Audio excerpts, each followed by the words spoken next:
So a 20-year-old student in Colorado was reported by his therapist to the authorities, local authorities or FBI, but nonetheless very much caught the attention of the FBI that he was plotting to kill President Barack Obama and shoot children at a local high school.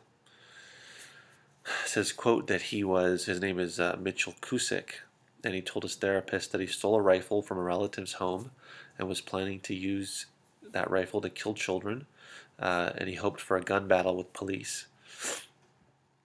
And not only that, that he was fascinated by political assassinations and had been tracking Obama's Colorado visits, hoping to kill him. Now, it turns out that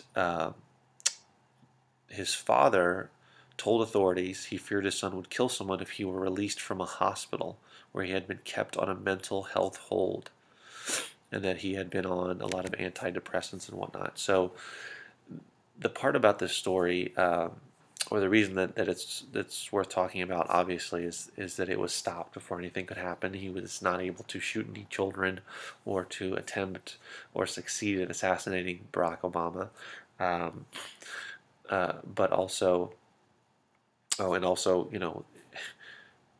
he does have mental problems, so it's not a shock or a stretch that someone like this would go to the extremes of getting a rifle and plotting or planning out and talking about planning out killing people and killing or assassinating the president. But the thing that caught my attention was that the therapist reported this, what Kusick said to him, or said to her, I believe. Yeah, a woman said to her during a therapy session, which is supposed to be confidential. But after a little quick Googling, I found that there are some exceptions to confidentiality. Apparently there's 4 exceptions.